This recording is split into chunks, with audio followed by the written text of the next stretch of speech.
मेरे प्यारे YouTube follower और हमारे मैं चिंतपूर्णी अष्टोक ज्ञान गंगा में आपका स्वागत करता हूँ। बहुत दिनों के बाद ये मैं वीडियो बना रहा हूँ। प्लीज़ इस वीडियो को ध्यानपूर्वक देखें और समझें, जिससे आप अपनी कुंडली का अलाइंस अच्छी तरह कर सकें। मैं अष्टोक ज्ञान गंगा में आपको बता रहा हूँ यूट्यूब के माध्यम से कि आज उच्च ग्रह कौन से होते हैं और नीच ग्रह कौन से होते हैं। मैंने पहले वृश्चिक लग्न की कुंडली के बारे में बताया था, उसके बाद मैं आपको मिथुन लग्न की कुंडली बताऊंगा। ऐसे ही मैं सारी 12 कुंडलियों का आपको बताऊंगा, जिससे आप अपनी कुंडलियों का देख सकोगे भी कौन सा ग्रह कहाँ उच्च का है, कहाँ नीच का है।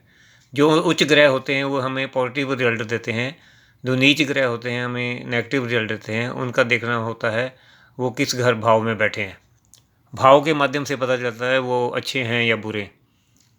इसीलिए हमारे पिछले कर्मों का हिसाब किताब हमारी कुंडली में बता देते हैं, उच्च और नीच के माध्यम से, मार्क ग्रहों के माध्यम से, योग कारक ग्रहों के माध्यम से कुंडली का निर्माण सारा इंसान के जन्म के समय हमारे भाग्य का पता चलता है।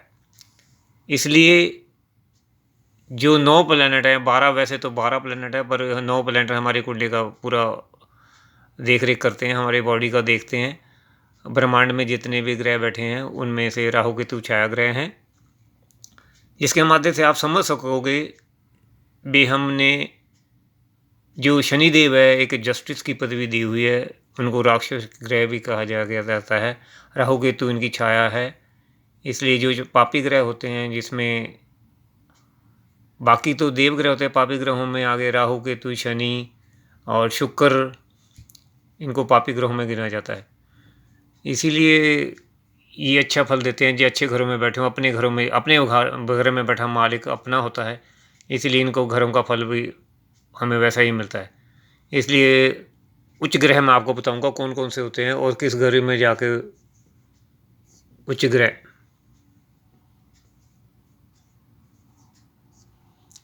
नीच ग्रह,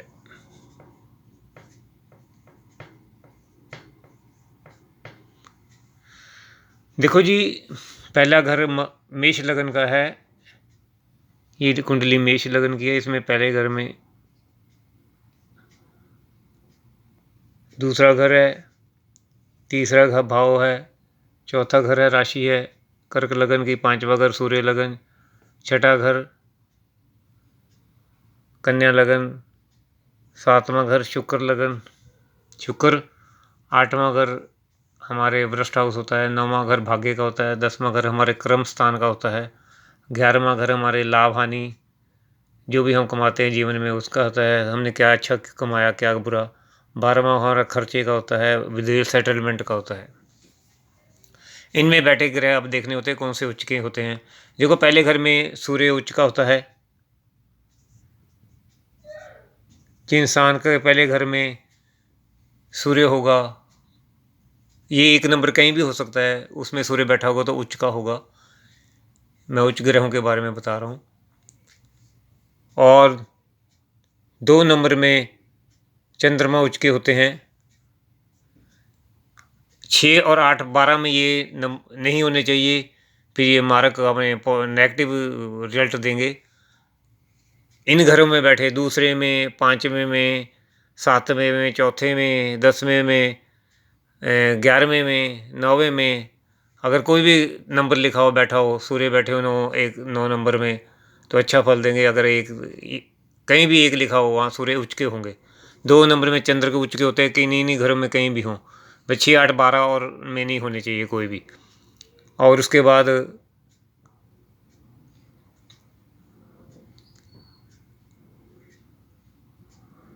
कर्क लगन की कुंडली में सूर्य 10वें घर में, मंगल उच्च के होते हैं, गुरु चौथे घर में उच्च के होते हैं, मंगल को 2 घर मिले हैं, पहला और 8वां। मंगल 10वें घर में उच्च के होते हैं। ऐसे ही मिथुन, शुक्र 12वें घर में उच्च के होते हैं। अगर इस घर में बैठे होंगे शुक्र देव तो हमें अच्छा फल देंगे। हमारे खर्चों का घर होता है। शुक्र हमारे सारी कंज्यूम चीज़ें जो भी हम लाइफ में होती हैं, हमारे गाड़ी, घर, मकान, कपड़ा, ज्वेलरी, ये सारी कंज्यूम चीज़ें उस पे खर्च होता है, तो कंज्यूम है। और उसके बाद तीसरे घर, छठे घर में मिथुन, बुध उच्च के होते हैं। ये इनकी उच्च राशि है सारे की। इन घरों में ये बैठे कहीं भी हो सकते हैं ये नंबर। 6 नंबर और 12, मैंने आपको पहले बताया 6, 8, 12 में ये ग्रह बैठे हों तो हमें अच्छा फल देंगे। पर इन घरों में नहीं होने चाहिए। छठे घर में, छठा नंबर 5 नंबर में भी हो सकता है। ये राशियाँ कहीं भी हो सकती हैं, ये मूव करती हैं, वैसे ही ये ग्रह मूव करते हैं। उसके बाद आते हैं नीच ग्रहों के बारे में बताऊंगा। ये हो गए जी सूर्य पहले नंबर में उच्च के 1 नंबर में, और उसके बाद चंद्र हो गए 2 नंबर में। उसके बाद गुरु होंगे 4 नंबर में। उसके बाद मंगल हो गए 10 नंबर में। ये देव गुरु हैं, इन्हें ये घर मिले हैं। बुध हो गए, बुध जो इनके राशि ग्रह है उनके मित्र होते हैं। बुध तो सभी जगह इनको बराबर की पदवी दी गई है। बुध सभी, सिर्फ सूर्य चंद्र के, सूर्य और उसके गुरु के दोस्त हैं। मंगल और चंद्र के बुध दुश्मन हैं, इसलिए छठे 6 घर में बुध भी उच्च के होते हैं। ये उच्च और आपको मैंने बताया। उसके बाद मार्ग ग्रहों के बारे में बताऊंगा। मार्ग ग्रह कौन कौन से होते हैं और किस घर में वो गलत फैल देते हैं। ये थे उच्च के ग्रह।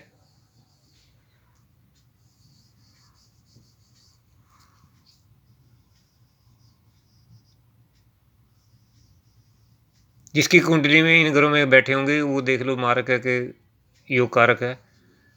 मारक ग्रह होते हैं नेगेटिव।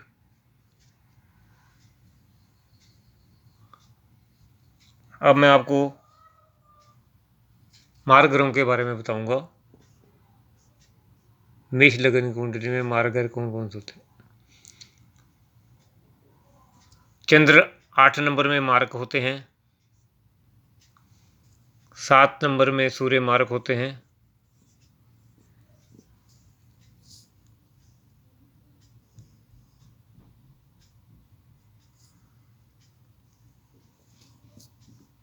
शनिदेव एक घर में मार्क होते हैं।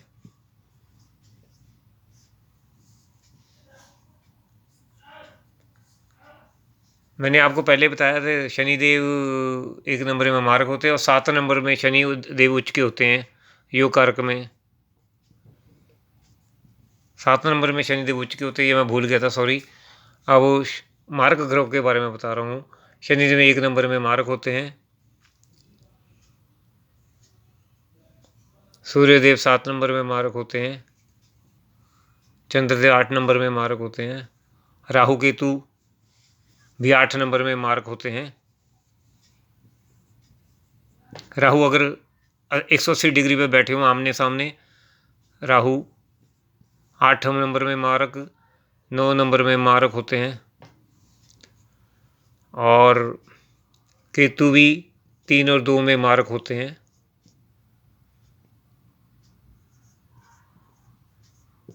ये मार्क गिने जाएंगे अगर 2 या 3 में होंगे, ये नेगेटिव फल देंगे। उसके बाद 6 नंबर में शुक्र मार्क होते हैं।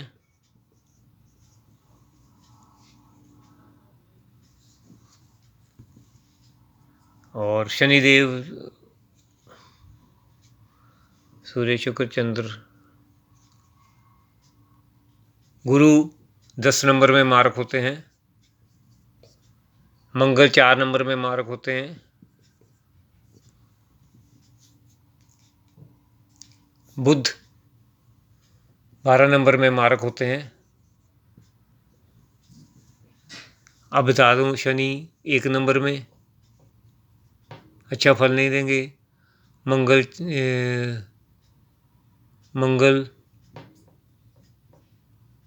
4 नंबर में अच्छा फल नहीं देंगे। गुरु 10 नंबर में अच्छा फल नहीं देंगे राहु, केतु। 8 और 9 में अच्छा फल नहीं देंगे केतु नहीं, राहु 8 और 9 में अच्छा फल नहीं देंगे, केतु 2 और 3 में अच्छा फल नहीं देंगे, केतु 2 और 3 में अच्छा फल नहीं देंगे। सूर्य 7 नंबर में अच्छा फल नहीं देंगे,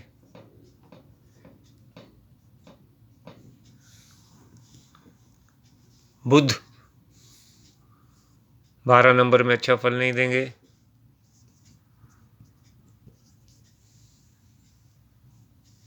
शुक्र 6 नंबर में अच्छा फल नहीं देंगे,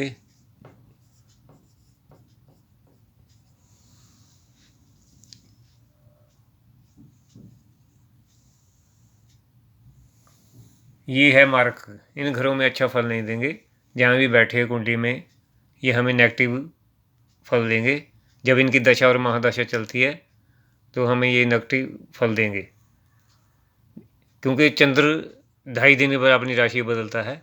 जैसे जैसे ये मूव करेंगे दशाओं होंगी, रोज का गोचर होता है। गोचर का मतलब होता है दिन में काम करने वाले प्लैनेट, उसके हिसाब से हमारे सारे सर्कल चलता है। जैसे गाड़ी का पहिया घूमता है वैसे ये ग्रह घूमते, राशियाँ घूमती है। और एक हर राशि का टाइम पीरियड है, तो वो मैं अगली किस वो वीडियो में बताऊंगा कितने कितने टाइम बाद ये एक एक ग्रह में रहते हैं और उसका आपके जीवन में क्या फ़र्क पड़ता है। क्योंकि जो अगर योग कारक हो गए, वो जिस राशि में बैठे होंगे, ये इनका टाइम पीरियड होता है, वो उतने दिन आपको अच्छा फल देंगे। अगर नेगेटिव ग्रह है तो उस टाइम में वो आपको नेगेटिव फल देंगे। बस यही राशि का क्रम है जो हमारे शरीर की बॉडी को सारा चलाता है। जैसे एक ड्राइवर गाड़ी को चलाता है, वैसे ये ग्रह हमारी बॉडी को चलाते हैं, हमारे प्लैनेट।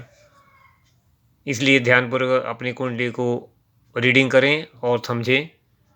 आपको किसी पंडित के पास जाने की जरूरत ना पड़े कि आप सभी अपना समझ सकें भी कौन सा ग्रह कहाँ बैठा है। जैसे जैसे इनकी दशाओं चलती है, इनका टाइम पीरियड होता है दशाओं का, वो भी बताऊंगा। एक ग्रह में कितने, एक ग्रह 30 डिग्री का होता है, तभी 12 गुणा 30, ये 12 घर है 30 डिग्री, तभी तो एक ईयर का फल निकल जाता है 360 दिन। हर ग्रह 30 डिग्री का है। अगर उसकी डिग्री कम होती है 15 से नीचे नीचे तो वो हमें वैसे ही फल देंगे। अगर मारक ग्रह की डिग्री कम है तो हमें वो नेगेटिव फल देंगे। अगर योग कारक की डिग्री कम है, उसको बढ़ाना पड़ता है। मारक ग्रह की डिग्री को दान से दान पुण्य करके बढ़ाना पड़ता है, कम करना पड़ता है, रिड्यूस करना पड़ता है। अगर हम मारक ग्रह की डिग्री को बढ़ाएंगे तो हमें नेगेटिव फल देंगे और जीवन में हमारे बॉडी पर उसका असर ज़्यादा होगा। इसलिए सारी चीज़ें मैं आपको बता रहा हूँ। मैं हर ग्रह का वर्णन करूँगा। अब आगे की कुंडली में आपको मैं दशाओं के बारे में बताऊँगा। फिर आपको मैं इनकी दृष्टियाँ होती है, हर ग्रह की एक दृष्टि होती है जिसका देखने से टार्च की रोशनी पड़ती है ना जैसे दूसरी जगह पर, वैसे ही इन ग्रहों की एक दृष्टियाँ होती है। वो मैं सारी दृष्टियाँ आपको बताऊँगा अगली में। अब मैं अगली कुंडली मिथुन की बनाऊँगा, वो मिथुन लखन की कुंडली में मैं आपको दूँगा। जहाँ चंद्रमा बैठा है वही राशि होती है उस घर के, चाहे वो 4 बैठा हो तो कर्क राशि होगी। मैं राशियों के बारे में भी आपको बताऊंगा। आप ध्यानपूर्वक इन कुंडलियों को देखें और समझें। कोई गलती मलती हो तो माफ़ करना। चिंतपुण्य आपके सारे बिगड़े काम बनाए और घर में सुख शांति बनाए रखे। आपके मन को सीधा पॉजिटिव रखे। किसी के बारे में गलत विचार मत लाओ। जो भी है संसार में अच्छा बनने की कोशिश करो। तारे जैसे चमकते हैं, सूरज अपनी रोशनी दे के जाता है, वैसे ही हमें भी बनना है। किसी के पीछे मत लोगे, अपने दिल की बात किसी को मत बताओ। अच्छा बनने की कोशिश करो। अच्छा, सब कुछ संसार अच्छा है, हर चीज़ टाइम पे है। जय माता की।